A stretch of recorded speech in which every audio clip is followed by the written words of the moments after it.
Blog Talk Radio.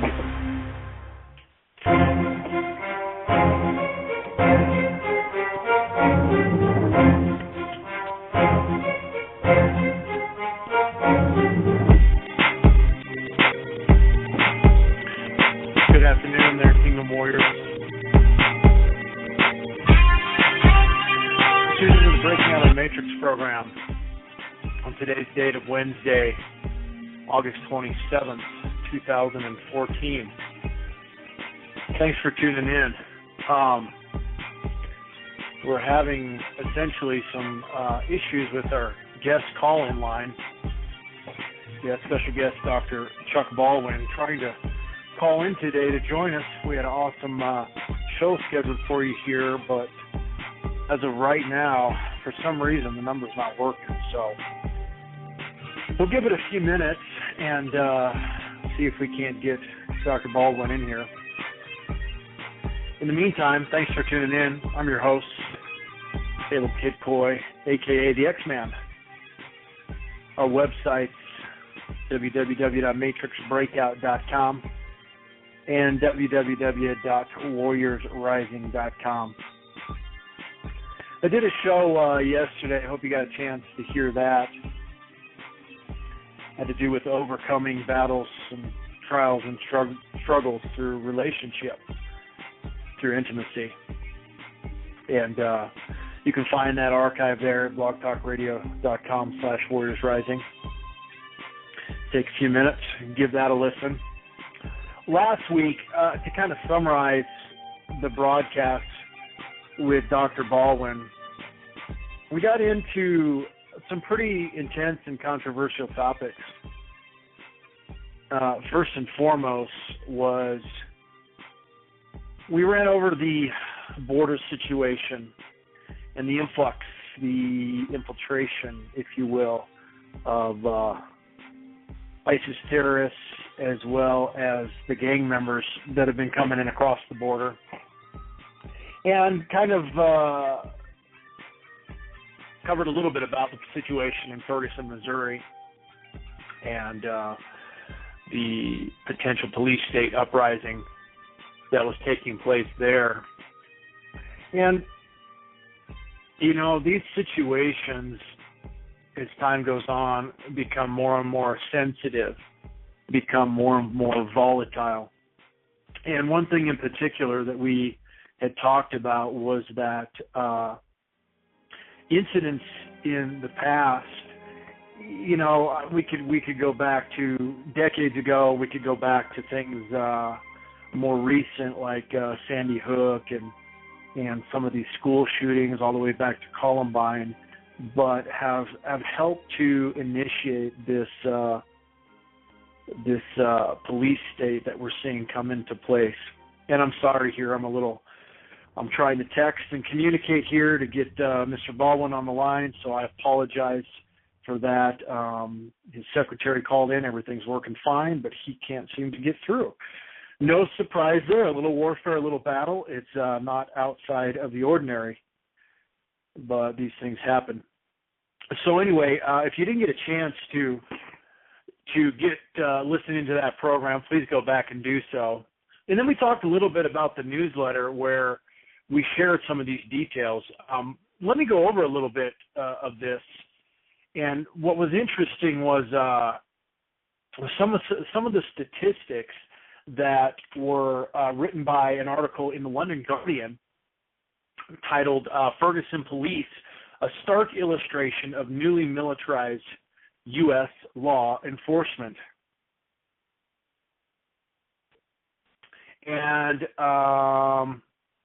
here we go. It says, since 2006, state and local law enforcement have acquired at least 435 armored vehicles, 533 military aircraft, and 93,763 machine guns, according to an investigation by the New York Times published in June. This was made possible under the Department of Defense program that allows the agency to transfer excess military property to U.S. law enforcement agencies. More than $4.3 billion worth of gear has been transferred since the program was created in 1997, according to the Law Enforcement Support Office. the ACLU said there's no meaningful constraints to what a local police force could acquire, meaning that even a 10,000-person town with no history of major violence could request and receive a mine-resistant vehicle like those that are currently available on the LESO site. And let me just say that that one particular person said, who was a soldier, military officer, and said, I don't see a need for such a thing. You know, in a town the size of 22,000, why do you need armored up vehicles? He's a communications officer in the U.S. Army, and this is what he told The Guardian, you know, even if there's an active shooter, are you really going to use an up armored vehicle? Do you really need it? The London Guardian report also said, as we've seen in Ferguson, the militarization of policing tends to escalate the risk of violence to the communities, said Kara Dansky, senior counsel at ACLU Center for Justice and prime author of the June report on the militarization of U.S. police. Now, they quoted, we think that historically police and the military have had different roles and that the American neighborhoods aren't war zones, duh. And police officers should not be treating us, meaning public citizens, like wartime enemies. How very interesting to see those things said. And again, we were referring to events in the past like Waco, Ruby Ridge, in the killings, in similar events like that on the last program, and that's kind of where we left off there after discussing all of that. So one thing I wanted to get into with Dr. Baldwin, and he is at present has been unable to get called in here as well, was something that he made reference to at the end of one of his recent newsletters. And I wanted to talk with him about it because it's an area that is pretty vague, I believe, for a lot of American citizens, and a lot of people don't understand it. He made the comment, are race baiters taking advantage of the Ferguson situation, without a doubt. And I strongly suspect that the federal government is using paid provocateurs to further inflame the situation and give the federal government an opportunity to impose federal intervention in the area. Regardless, the escalation of American police state is undeniable, and the American people had better start paying attention. So the question is here for a lot of people, what is an agent provocateur? That is the question. And it's actually a French term. And if you look it up, it's another term for an inciting agent.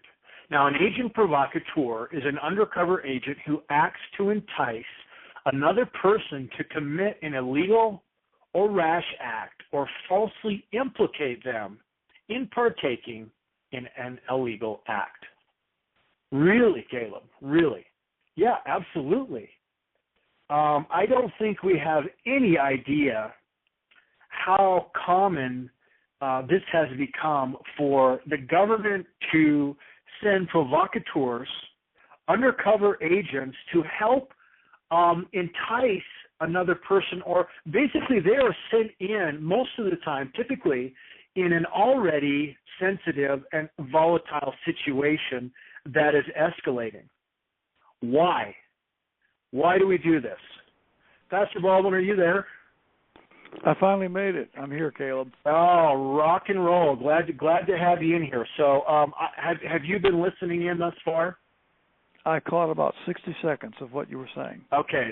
Let me get you plugged in right here. I just picked up because I wanted to inform our listeners, and much of the American public is not aware what an agent provocateur is. So basically, I just read the definition, and I'll say it again. An agent provocateur it's a French word, is an inciting agent, as an undercover agent who acts to entice another person to commit an illegal or rash act or falsely implicate them in partaking in an illegal act.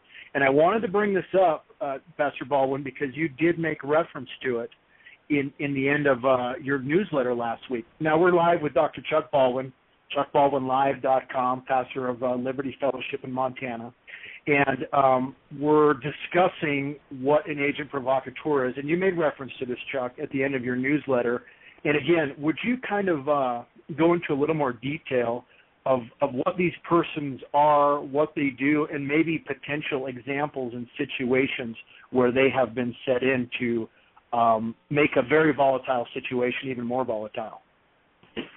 Well, it's become absolutely commonplace and routine. This is done by every agency of law enforcement, regardless of whether it's federal, state, or local, county. County sheriff's offices use it, police departments use it, now the federal governments use it. It's just commonly done now. They call them in the local police. They usually call them CI, confidential informer or informant. They are paid people by the agency whose express purpose is to entrap another person into committing a crime. Usually, the people that are used are people that are themselves in trouble with the law.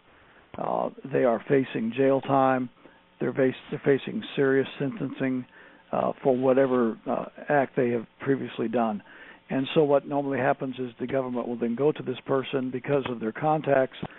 They will say, if you are willing to help set up this individual, if you're willing to help infiltrate this group, if you're willing to help us get the goods on this person, then we will either reduce or eliminate the sentence that is hanging over your head. And that's how they get these people to do these things. So most of the folks are being used by the government because of a crime that they've committed, and rather than go to jail, they'll do anything to stay out of jail. And so they use these kind of people to go into these situations, whether it's a big, a riot situation like we saw in Ferguson, or whether it's a small individual situation where the law may be trying to get one individual. If you think about back in the Weaver case in Ruby Ridge, Idaho, that was the thing that started that whole debacle. Was they tried to get Randy Weaver to become a CI, and of course he told him to go to Hades, and he wouldn't do it, and that started the whole nightmare for him. But this is commonly done now. It's done. This is an everyday occurrence. This is not even news. I mean, this is something that is just so much a part of routine police work that it's just every day. Now, what do you say to listeners who say, well, how do you know a provocateur is thrown into a situation, or where's the evidence? Are these situations, can you give us some examples where maybe something reached mainstream media and it came into the light for the public to say, listen, there was somebody manipulating this situation? Is there any particular example that you can think of offhand? Sure. Yeah, well, and the first part of your question is, no, you're not going to know. The chances are this person is going to completely blend in with whatever the environment is, because he came out of that environment in some form or fashion. That's why they use him or her. So, no, you're not going to know who the person is unless the person individually decides to speak up about it. Now, yeah, and the second part of your question is I sure can. My son Tim, who is an attorney, and he specializes in criminal defense, he had a situation right here locally in the Flathead Valley just a matter of weeks ago when the local prosecutor's office was using a CI, and the CI was tired of being manipulated and used by the agency, and it was a female, and so she decided to take action on her own, and I won't go into details, but she blew the whistle on what the department was doing, and what the department was doing was it took it beyond the scope of legality, and it became an illegal conduct, and people were fired over it. People lost their jobs over it. It became a big deal here locally. That's just one example. But unless the CI decides to come forward in some way publicly, or to go through an attorney and bring it into a court of law, if they're not willing to do that, and most of them aren't, because they're so afraid of going to jail for whatever it is that's hanging over their head, you're not going to ever know who these people are. Right. So we have people that could potentially become whistleblowers, and obviously the government realizes that, I would imagine, when they send these folks out there. But I guess at the same time, they realize that they are risking any potential liberties that the government is offering them. Because if these are,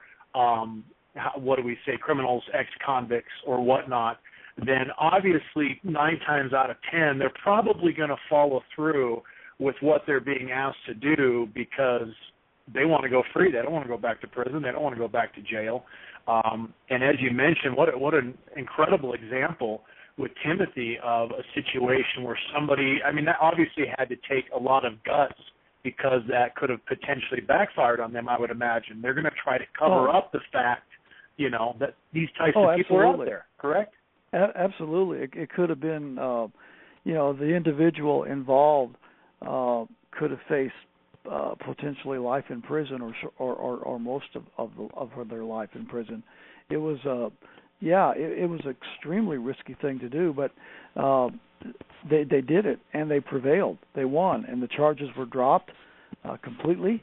There were 2 different charges, and they were both dropped because of the manner in which that the agency had violated the law in hostile prosecution. And so not only did the party go free and have all charges dropped, but the offending agent, at least the scapegoat, the agent that was used as a scapegoat, lost their position, and it shook up the entire prosecutor's office. So, it can be done. Whistleblowers, have been doing a lot here lately, I think, to inform the American. We've got several factors at work here. First of all, the media is in bed with the government. You have to understand that the vast majority of the media is nothing but a propaganda machine for the government. They do not investigate. They do not question. They just regurgitate whatever the agency tells them the news is. And very, very little investigative reporting going on today. So even when these whistleblowers come, look what happened to Snowden. This guy's been made out to be a traitor, the traitor of the century, and he's despised, and he's hated by the American people. The media has jumped on him like he's worse than Benedict Arnold ever was, and all he did was tell the truth. All he did was tell the truth about what our federal government is doing against the people of the United States of America in plain violation of the Constitution of the United States. And as such, the guy had to flee the country for his life. And look what happened to him. So, there's whistleblowers that come forth all the time, Caleb, but what happens to them usually? The media won't, if they even pick up the story, which usually they don't, they impugn them, they denigrate them. They make them look like they are the bad person, and then the law comes in and says, these people violated the law and risked national security and blah, blah, blah. It is a very, very risky business today to become a whistleblower. Yeah. Somebody like Snowden, every day, I can't imagine. The poor guy is looking over his shoulder. He doesn't know, He doesn't know if the government of the country he's presently in is going to turn him over, who's going to show up at his door. That's hard. It was an act of, as you said, what the media has labeled it is an act of treason, but in the eyes of people that understand, it was an act of courage and boldness in so many ways. And there's so few people out there that are willing to do that. So, listeners, I want you to understand that, as Chuck was sharing here, that when these agents are sent in undercover, they're going to blend. You're not going to know who they are. You're not going to recognize them. And a good majority of the time, they are going to do what they have been commissioned to do, and they're going to get out without anybody, knowing what happened there. And they help to provoke and incite violence or escalate any type of situation. And it's going on everywhere we look, and it's just something we need to be more and more aware of. I know we're a little limited on time because we got a late start here with you, Chuck. I shared your post from, I guess it was earlier this morning or last night, I'm not sure which one, about your upcoming newsletter tomorrow, which I'm really excited for. I want to talk just a little bit about that because you nailed some things that I think really needed to be brought to the surface as to why a host of pastors and churches today have lost sight of important foundational doctrines, and how the Pharisees, the religious elite of their time, were subjects of Rome, but they were in coercion, they were in cahoots with the Roman government, which gave them power, which gave them latitude, which gave them the ability to have great influence over the people because of their ties to civil government, which eventually ended up turning on them because all that was taken away eventually by Rome. So kind of give us an overview of tomorrow's letter and some of your thoughts on that content. Yeah, I've really been doing a lot of study here recently on the Pharisees and the continuing battle that they waged against Christ whenever he was on the earth. And the Pharisees, as you said, I noted that you'll hear preachers say things like that Jesus never challenged the civil government. Jesus is our example, and he, if he would have wanted us to challenge government, he would have done it, and he never did it. And these people are proving their ignorance, because Jesus did indeed challenge civil government. The Pharisees were employed by the Roman government to be the if you want to say the representatives of Rome to the Jewish people in Judea, and in return for the help and the assistance of the Pharisees, the Roman government gave them tremendous latitude and power and authority within the Roman government. In fact, the Roman government, for the most part, had very little to do with Judea. It was all governed by the Pharisees. The only time that Pilate or whoever the governor would be at the time would intervene would be in cases where that there was a conflict to the point that the Pharisees were not able to handle it, that there was a conflict between the Pharisees and the people or whatever, and then the Roman governor would have to step in and make a ruling. And that's what happened in the crucifixion of Christ. But until that point, the Pharisees were a constant bane of the life and ministry of Christ. I mean, they haunted him everywhere he went. They hanged him. They tried to kill him several times. They tried to have him arrested. They impugned the integrity of his parents. They mocked him. They ridiculed him. They plotted against him. They set up conspiracies against him. They had councils against him. I mean, every day you cannot read the Gospels without noting the battle that was constantly going on between Jesus and the Pharisees. The Pharisees were representatives of Rome. They were working for the Roman government. When Jesus challenged the authority of the Pharisees, he was challenging the authority of Rome. Everybody knew that.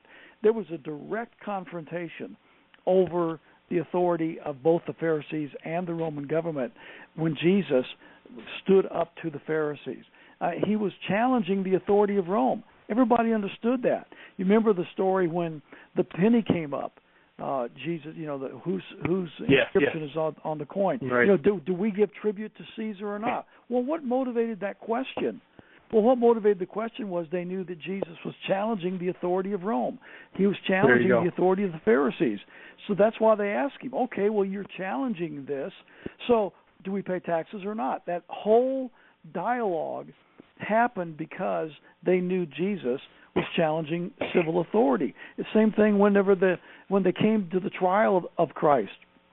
What did the Pharisees accuse Jesus of They accused him of not being a friend of Caesar. Or in other words, there you go. They accused him of being a traitor to the Roman government. That was the accusation. Pilate received the written formal accusation from the Pharisees saying he committed treason. Why was that? Because they knew the challenge that Christ made to the Pharisees was a challenge to the Roman government itself. And so Jesus had this constant conflict with the Pharisees over and over and over again. And for pastors today to say that Jesus never challenged authority, he never challenged civil government, they don't understand anything about what they're talking about at all. The Pharisees were working on behalf of the Roman government to keep law and order among the Jewish people. The Jewish people despised the Roman government. They despised Caesar. They were an enslaved, subjected people. They wanted freedom. They detested the oppressiveness of the Roman government over their lives. And the Pharisees were the ones that the government used, the civil government of Rome used to keep the peace in Jerusalem and Judea. And so they were the law. The Pharisees had law enforcement power. They had arrest power. They had disbarment power. They had persecution power. They had the power to incarcerate. They had almost unlimited power to conduct the civil law enforcement affairs of that area under the Roman government. So to suggest that Jesus was not challenging civil authority when he challenged the Pharisees is ludicrous. He was challenging the very authority that was directly over him and over the rest of the people in Judea. Yes. And how powerful for you to share that. How many times are you going to hear that taught from the pulpits in America? You don't. And we're talking about reading between the lines in Scripture and maybe understanding a little bit of history. You know, well, and here's where the whole church and Caleb. state. Yeah. We're not reading between the lines. I mean, the Scripture it's saying it very plainly. The problem is that the pastors today are glossing over. They are not willing to deal directly with the Scripture. They don't want anything to be controversial, so that they might lose a giving family, or they might be offensive to somebody in the congregation, and it's all about money, it's all about offerings, it's about buildings, it's about how big their facilities are, it's about how many people come and worship, and anything that might be deemed controversial is avoided for the purpose of maybe not interfering with their goals of success. But it's all right there in the Bible, black and white. It is. Black and white. You cannot say Jesus had nothing to do with politics. It's all, no politics, separation of church. No. Chuck just nailed it. It was a constant battle. Yes, spiritual, but by the natural forces being used by the enemy, whatnot, to dictate this political tyranny that was going on in the Roman Empire. And it's an excellent example that needs to be addressed. And that takes us back to, again, Romans 13. And that being lifted out of context and just blindly submit. It's a bunch of garbage, friends. We're here with Chuck Baldwin from ChuckBaldwinLive.com. Get over and get his book, Romans 13, The True Meaning of Submission. Check out the Liberty Church project that he's doing nationally here to help get non-501c3 profit churches and ministries up and running around the country. We really appreciate that. Get logged into his mailing list there. And we're down to a minute, Chuck, because we got a late start here. But this is a really important subject, and we need to shed more light on it. There needs to be more awareness that Christ dealt directly with the political giant of his time, and no less today should we as Christians stand up and have a voice in politics and in controversial issues today. 30 seconds, Chuck, if you would just close us out here, my friend. Well, thanks a lot. The website is ChuckBaldwinLive.com. That's BALDWIN. Chuck Baldwin Live, all one word, ChuckBaldwinLive.com. And people can get the information you're alluding to there. I've also just done a 3-part series on Jesus and the Pharisees that we're going to be putting on one DVD. People can watch for that. We'll be looking forward to that. And again, we appreciate all you're doing. And thanks for listening in, friends, today. Sorry for the late start. I'm your host, Caleb Kidd Coy, a.k.a. the X-Man. Check us out at warriorsrising.com, matrixbreakout.com.